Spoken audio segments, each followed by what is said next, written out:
Oh, hello. It's Shane, and I'm here with a lot of excitement in my body. And I'll tell you why. Hello, Valerie. Hello, Brett. Ah! Lysandra. Okay. Good people of the world. Ah! Welcome, welcome, welcome. Hey, Da. Hey, Honora. My favorite people are showing up. It's Friday. It's the Friday Coven. And I'm going to share, it's a story time. Yay! So, yesterday was so interesting. I had three separate people ask me, how did you get to be who you are? On some level, right? That was a similar question.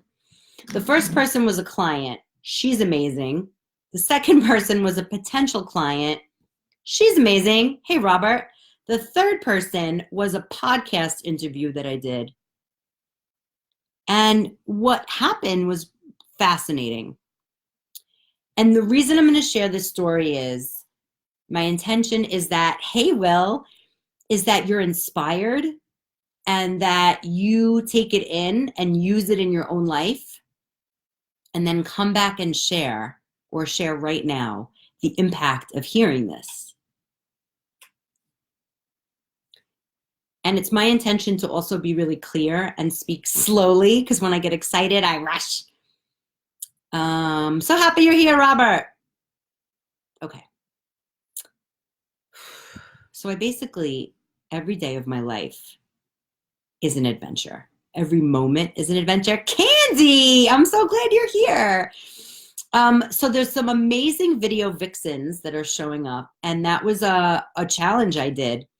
And I'm happy that I get to say your name, Candy, because I like to hear it. Ooh, hi, goddess. Okay, I'm still going to stay grounded.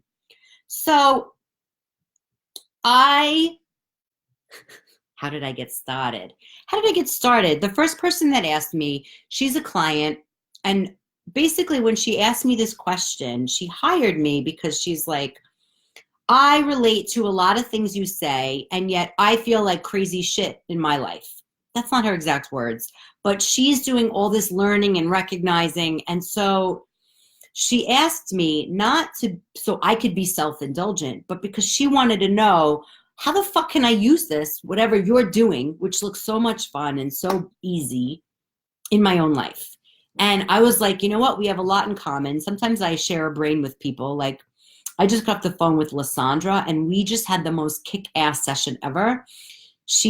All my clients are my favorite, but we just came up with some amazing shit about what she's going to put into this world. And I needed a minute to ground myself. Okay. So the second person, we did a session where she might be my client, and I said, you know what? You can ask me any question. I'd love to answer. And she asked me a question similar. Hey, oh, look at my favorite peeps, Rockaway in the house. And then the third person was a podcast, and we had an hour to talk, and she asked me these questions. And what I realized was sometimes I rush through the answer because I don't think people want to hear me. And that was a real insecurity. But because I shared this story 3 times, I was able to slow down and pull out nuances that I didn't really think about. The other thing in my life that I want to share is that my lessons come really fast. Hey, Michael. And I integrate them fast. I take an action. I rest. I get an idea. I do something. I rest. But it's so fast that I don't always get the opportunity to realize what's actually happening. And some of you I know in instances like that, like my friend La Mujer Martinez, we met in a really cool place. I found it on Craigslist. I showed up. And now it's integrated into my life. And now I invite people there. So I'm an action-taking motherfucker. And that is the hardest place to show up for. So the first place that got me into any kind of land of open. Now, mind you, I've always been this way. Like someone says, Do you want to go to this? And I say, oh, it seems like fun. Yes. So forever, I've been a little weird. I've been a little different since kindergarten. But I'm not going to go back that far. So the first thing that showed up in my life where I got to explore who I am, and you're all invited to come there, is my improv acting class. And that improv acting class was about, it still is, about saying no. So I grew up in a place called Brooklyn in Canarsie. And for some reason, I don't know if it was friends or family or whatever, but everybody there, hey, Scott, but everybody there was, I mean, pretty much we were all fighting to be right. So like everything that we spoke about, whether it was friends or family, it was like there was an air of proving that I was right. Oh yeah, you should do this. Oh yeah, I did this. You should go here. Like there was a bunch of being right. Anybody know what I'm talking about? Anybody have that? So, and I still see it amongst people I went to high school with, like whether it's politics or sports or a life experience, it's about being right. And that sucks because that means you're not listening. And that means you're defending yourself. And it's not a fun way to live. It actually feels like uncomfortable even talking about it. So I'm going to stop for a second. Does anybody know what I mean with this? You know, because when you're fighting, even if you're right and you're fighting for something, the fighting in your body sends the message of fight or flight. And that creates stress. And stress is opposite of health. But in Brooklyn, you had to fight for everything. And when I say that, I mean, when I was in fucking kindergarten, and my teacher gave out a paper and it was a fucking brontosaurus. And I was having fun, so I drew spikes on the brontosaurus and she came over to me and she fucking ripped it up. Allison! And she said to me, that is not right. And she sent me to go sit in the fucking corner with these other two friends. I learned at a very young age, when you're not right, you're fucked up. And my mother was the biggest advocate for me. She would come up every time and yell at the teachers and have conversations. She was a fucking badass. And she came up to fight. And so from maybe, I mean, as far as back I can remember, at 5 years old, I had to fight to be right. And so watching other people fight to be right, watching movies where they were fighting to be right, watching, you know, when I lived in Canarsie, truth be told, there were mad racists all over the place. And they were like, we don't want anybody different living on our block. And there were certain times that we had to go in our house and people would go fight outside. I didn't know what was going on, but I knew there was some fucked up shit. So all the while, this boulder, this chip turned into a boulder of, you got to fight to be right. I still see it. We all see it. Look at our government. So thank you, Lysandra. So she ripped this shit up. And for some reason, I can picture the brontosaurus was colored in. I had nothing else to do. So I wanted to do more. So I added spikes. She ripped it the fuck up. My mother came up the next day and was like, bop, bop, bop, bop, bop. Now, every teacher since kindergarten hated me because my mother was my like badass team. And she would come up and be like, did you say this to my daughter? You know, and I was like, not happy, but also, you know, not afraid, but also afraid, because when she wouldn't come up, I felt the energy of my teachers being like, listen, little asshole, stop going home and telling on me. Fast forward. At 32, I went to this improv acting class, and the teacher said to me, she's like, you're great, you know, like Sex in the City great, but I don't really feel you. I don't really know what's going on. And I was like, fuck you, you know? But at the time, I was working with children with autism. I love kids. I love playing with kids. These kids were different, and they didn't dig me right away. And I was like, what the fuck is going on? So I went to this improv class. So because I was working with the kids with autism and I wasn't having fun with them, I was like, this sucks. I'm tired. I'm frustrated. And I was having my own wicked tantrums, which meant I was eating a lot of pizza. I was getting to my clients and sitting in the car. I wasn't getting out of the car. I was like, oh, this sucks. I don't know what to do. I was getting crazy sleepy. These were my tantrums. And then I went to this improv class. And the first time, now I was living near Bay Ridge at the time, and I drove to the Upper West fucking side, which was a pain in the butt.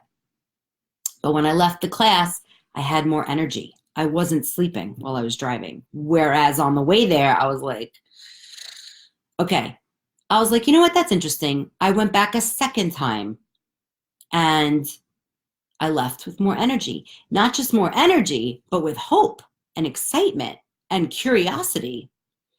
And because of some of the friends that have shown up here, I want to share this with you. Before this improv class, I really hated myself. I had a nose job when I was 16. I had big, crazy hair. I used to hide. And I used to hide behind this tough face because I was afraid of getting beat up. Meanwhile, I'm this sensitive kid. I'm going to turn my phone over. And I was afraid. Like every girl in high school was like, you look at my man and boof, you get beat up. I never got beat up, but I saw friends getting beat up and I saw girls fist fighting and they were brutal. And just catching up with some comments. So, okay. So I go to this improv class. Second time I left with more energy. Interesting. Meanwhile, my social life at the time was like going on dates. You know, I was always a bit of a weirdo. I rented shares in Fire Island by myself. I went to Amagansett in the Hamptons by myself. Like I always did things a little bit different, but I was still like drinking, hunting for a husband, looking to just do the right thing. And meanwhile, I was never feeling my feelings. I never felt sad. I never felt, what I did feel was angry and defensive and manipulative and pissed off and argumentative and like I had to prove myself in every way. Am I pretty? Do you like me? Am I skinny? Like all these fucked up, self-conscious, self-doubt. Like I didn't know how to believe in myself. I didn't know how to take compliments. I didn't know how to give compliments. I didn't know how to be present. I was just always thinking in my head and not revealing anything. Somebody let me know if you get what I'm saying here. My new nose. This new nose is now like, you know, I mean, it was changed when I was 16. It still looked like this. It was just a little tweak here and there. But anyway, the truth is I was self-loathing. I hated myself. I went through junior high school really dark. I mean, I don't know who didn't. Really dark. Hate. When I say hate, this wasn't like, oh, I fucking hate myself. I was like tortured with fear. I mean, I feel it when I talk about it. It's so terrible. So I go to this improv class. And this was, yeah. Stay focused. And then I realized after a while, there was a day, I remember I went to class. I was at home in Brooklyn and I felt so, oh, thank you. Oh, Dante, I'm so glad you're here too. So I remember feeling depressed and being like wicked dark depressed. Not like, oh, I'm depressed, but I'll go see my friends. I was like, I'm not. I got home from work. I literally would have my coat on and just like lean over to the side and be able to, like morphine depressed, like super depressed. And it was a Wednesday and class was happening and I was like, ooh, I'm going to go to class. And I went to class like that. And it was the kind of depressed where I couldn't put on a happy face. I couldn't pretend.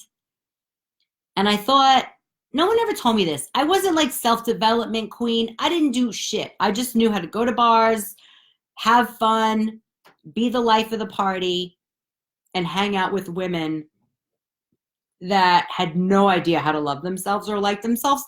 So I could shine and they could stay small, and it was fun because I thought like, oh, everybody's just like whack, and I don't know, I'm having fun. And it was fun to be the star while nobody else was the star, because then I wasn't threatened. There was no women competition. Yeah, lack of self-expression. Self-expression. I had self-expression in the 6th grade, the last year of regular school, elementary. Junior high school hit, puberty hit, and I was like, boom, boom, down for the count. I couldn't breathe. I couldn't live. And I remember there was a year I was bullied. Like, everyone didn't like me. Everyone was making fun of me, like basically to my face. And I wasn't sleeping, so I had these, and I was crying, so I had these puffy fucking eyes and this nose that I hated. Oh, fuck, you guys. It was rough. It was rough. And I got everybody back because I was really fucked up. And in my high school yearbook, I wrote, "You are fucked up." And I wrote people's names and I printed it in the back of the yearbook because I was pissed. So that pissed offness stayed with me. Okay, back to improv. So I go to improv on this really depressed day. When I'm that dark, I don't know why, but I always would pull my hair at the back of my neck, put on red lipstick, and I had this big sweater, and I would hide in my clothes. So I went to class like that. And I trusted my teacher, God bless her, because she handled me coming with a boulder on my shoulder that was so angry. Hey, Emil, you know me when I was like this. So I came all fucking pissed and dark and angry, and I let it out. And we did a fuck you exercise, and I went at it. And the exercise was to say fuck you, big.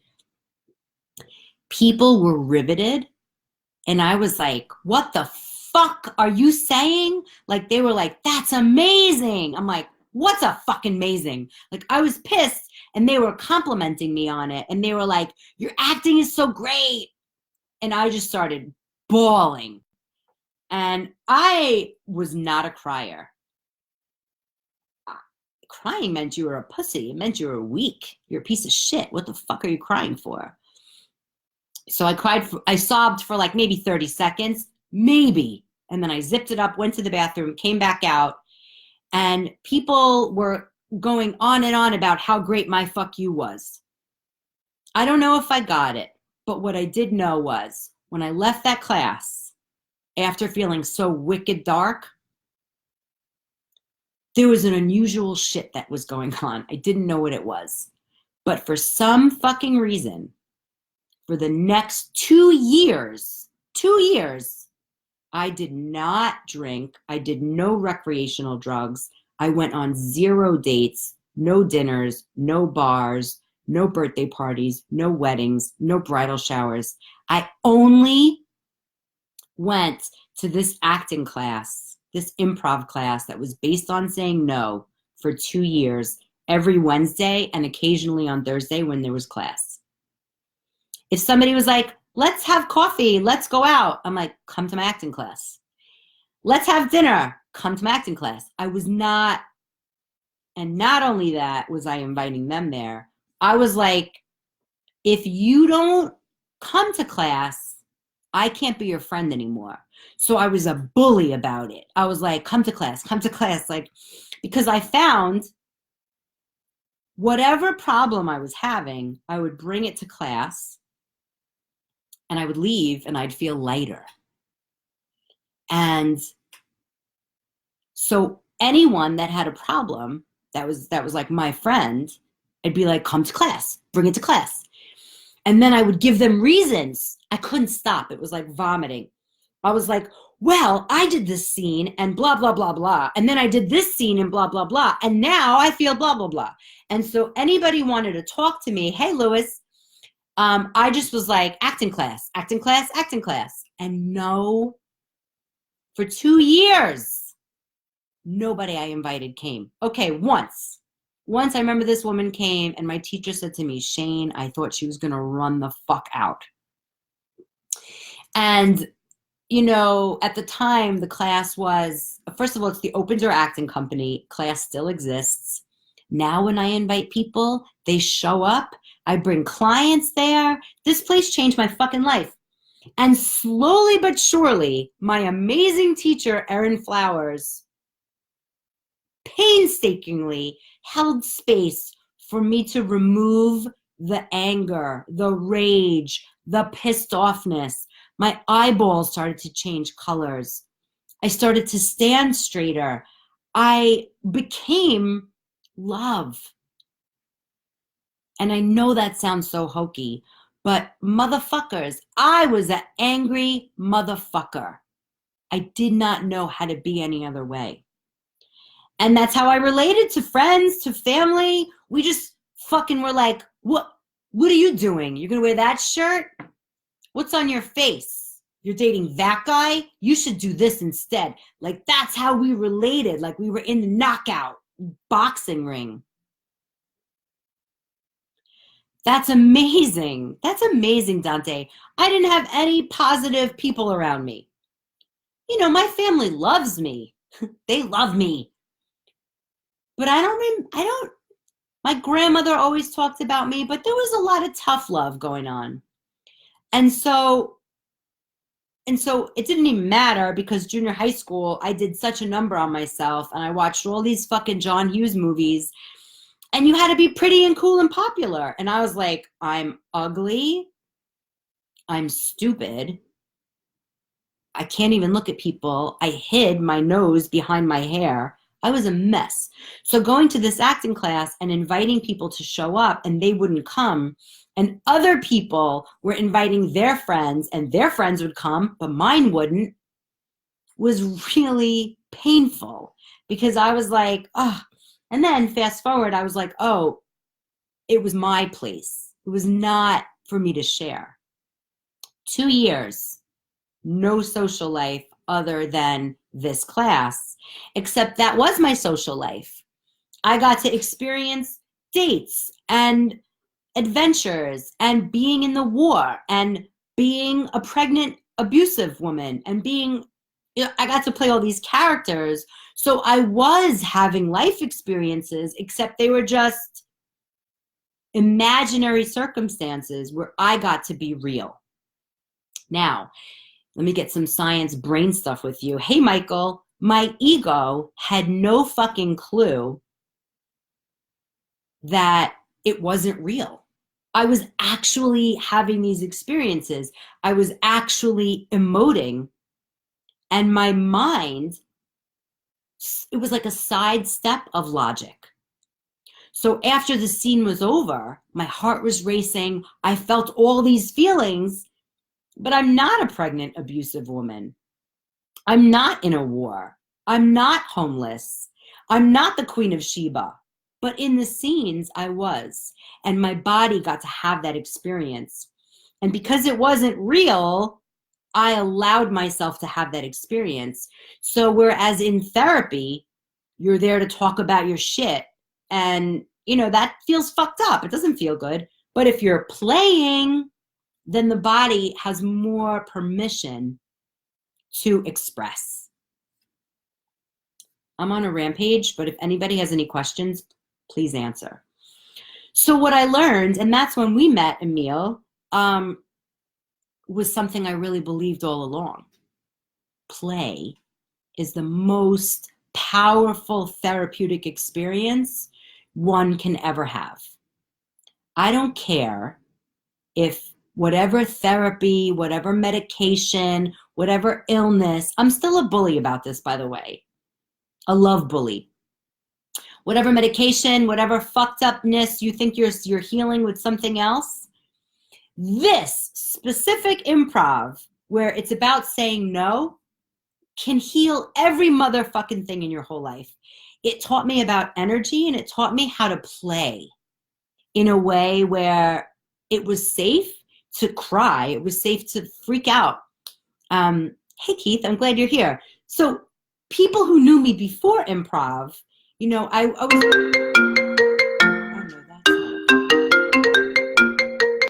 Oh, no, that's not there was like this air about me that was so insecure and so sad and so afraid.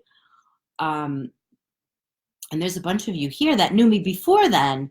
I just wanted to be pretty. I just wanted to be liked. I just wanted everyone to be like you, Shane. And so this huge people-pleasing thing came out since I was in junior high school when I just didn't want to keep up.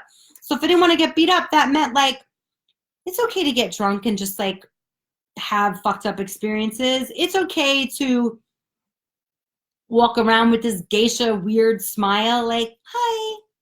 Sometimes it still comes out. But the truth is, I became who I was in this improv class because when I could stand in front of the class and say, fuck you, and people were like, that's amazing. And I'm like, go fuck yourself. But to realize, okay, so my anger is cool and beautiful. So is my sadness. So is my grief. So is my joy. So is my inquisitiveness.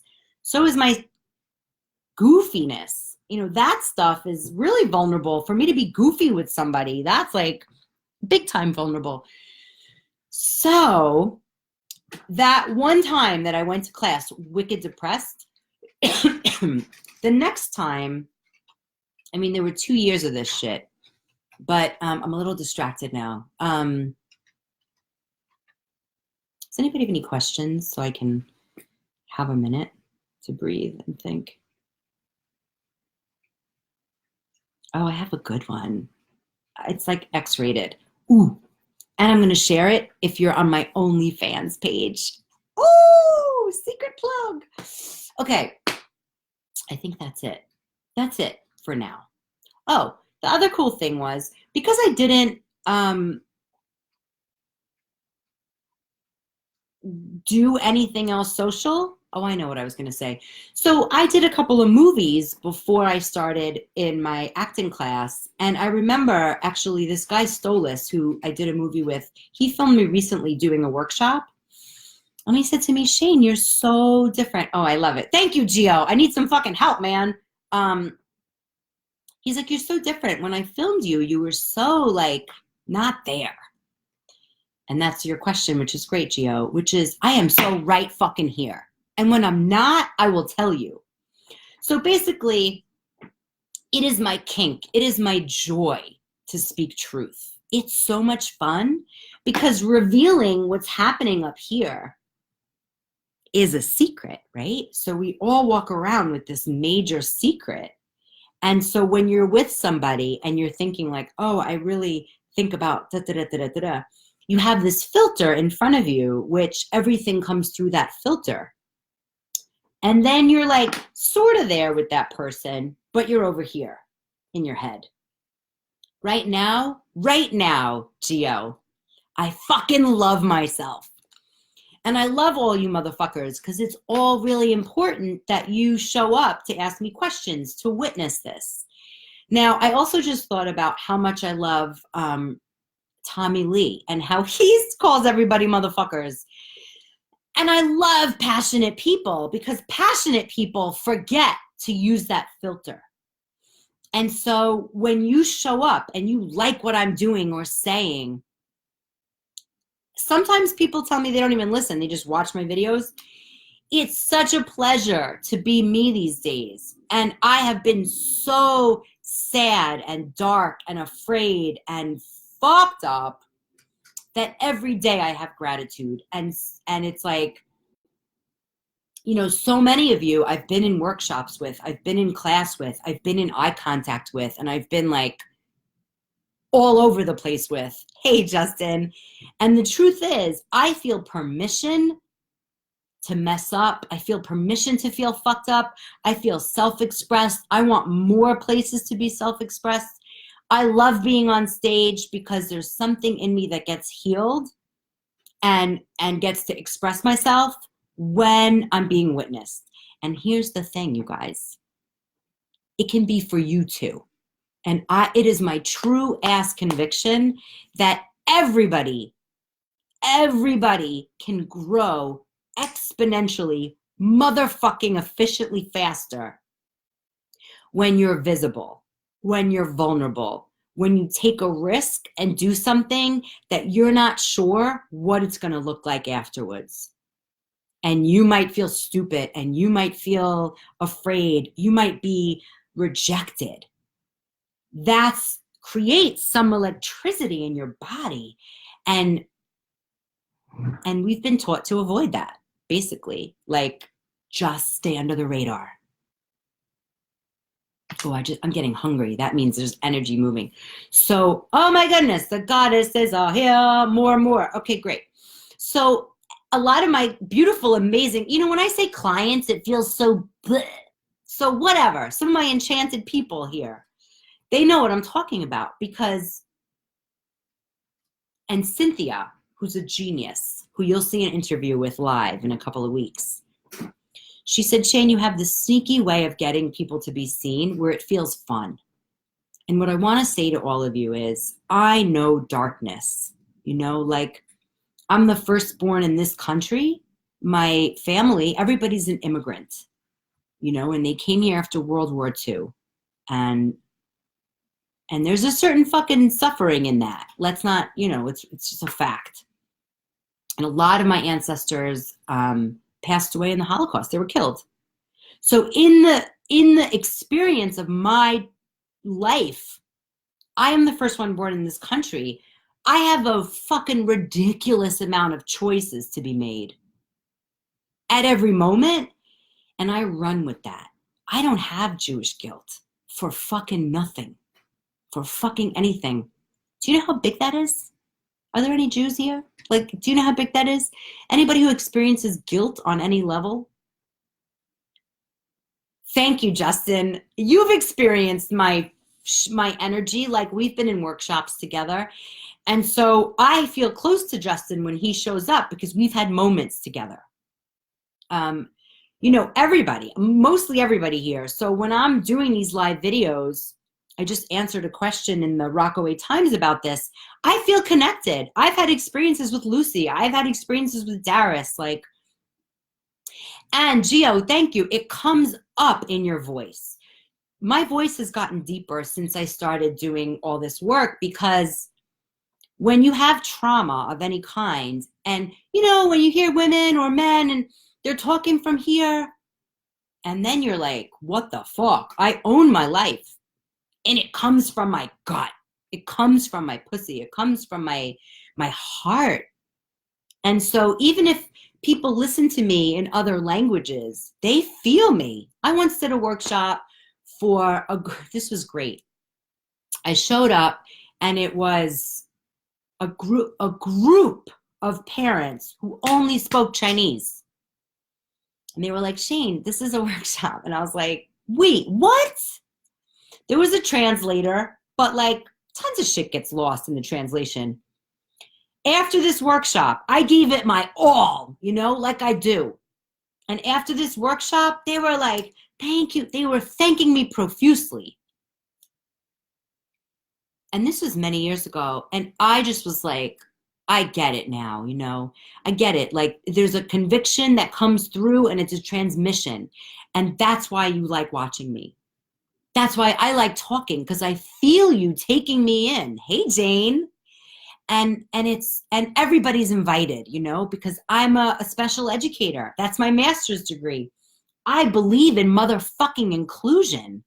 You could be 16, you could be 4 years old, you could be 85, you could be a 95-year-old black man, you could be a fucking 16-year-old teenager who lives in Staten Island and doesn't have any black friends, and be like, I'm down with you. And so I love that. I love that all the people that show up to my groups in person are all different colors, ages, size, shapes, gender denominations, sexual orientation, because I fucking love humanity. Blah! Wow, I've gotten fucking buck nuts today, and it feels so good. So thank you all. I don't know what else I got, man. This feels good. So what do you feel right now? Right now, in this second? What's happening for you? And in the awkward enchanted coven is, I don't know, Gio, I just love reading these words. All of us. That's what I love. What's my battery doing? Okay. So we have this thing and it's called Right Now I Feel, RNIF. So what's happening for you in your body right now as you listen and watch me? And here's what I want to say. Don't drink the Kool-Aid. Don't be like, you're great if you think I'm an asshole. Like, I want to know. And I want feedback. And it doesn't have to be pretty feedback. You can be like, Shane, you're fucking self-indulgent. You got some other shit going on. You have some fucking, I don't know, whatever.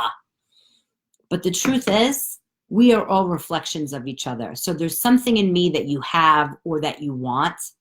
Whatever annoys you about me, it annoys you about yourself. Thank you. Oh, Lucina, I swear to God, I could cry. We know each other since the fucking third grade. Third grade. That's wild.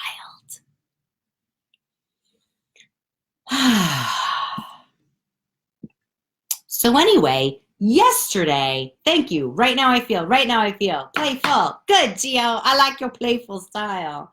So the truth is, oh my God, Jill, welcome. I talked about Canarsie. You guys, you're going to make me fucking cry. I don't really cry on Facebook Live, but this feels so beautiful because I'm just going to breathe. Thank you. I feel really, really grateful. It's not easy for me to let this in, people. I don't usually let it in. So maybe this is what I needed. And it's also a Leo full moon. And I'm a Leo sun. But anyway, interesting. Gio, fuck off. All right. I'm just so grateful. I'm grateful that I get to talk for a living and help people. And, you know, I was in trouble for this shit my whole life. Since kindergarten, teachers were like, go stand in the hall. And so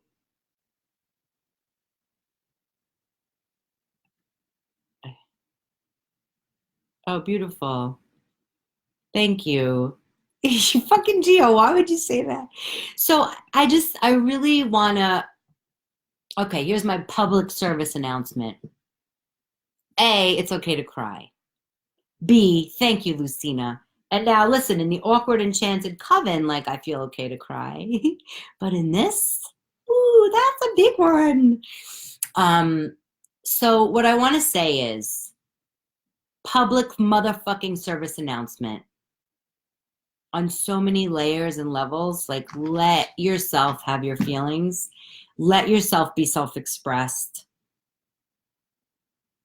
Find a place where you don't have to hide. How about that? Because there are places I still want to hide, you know? You don't need to be like, da, da, da, da, da, da. You can be like, you know what? With these people, I need to hide and protect my heart. But with those people, I can shine. And that's why I give my straight up stripper class. That's why I teach, you know, domination and submission, because I want to give people opportunities to feel their fucking edge. Because otherwise, you're part of the living dead. That's so fucking harsh. But I want you to live. I want everybody to live. Oof. Okay, that's deep. And I feel a big well of sadness there. So I might stop here because tearing up is one thing. Sobbing live, that's a whole other ball of wax. Thank you. Yeah, totally. So thank you for witnessing me. Thank you for watching. And here's another kicker. You're all invited to my teacher's class.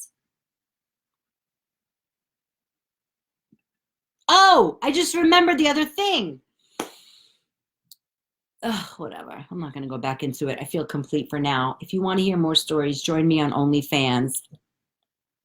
And you'll get some behind the scenes secrets. If you don't know what that is, I'll put the link. And I feel so much love right now. And here's an example of how right now I feel works, and you can do it in your life. Right now I feel so good. Right now I feel relaxed. Right now I feel excited. Right now I feel like I want to be in a big ass group with all of you. Right now I feel my feet are fucking freezing. Right now I feel hungry. Right now I feel connected. All right, everyone. Have a glorious evening. If you feel like sharing this, please do. And Lysandra, go make a live video in our group. Okay. Thanks for watching. Bye.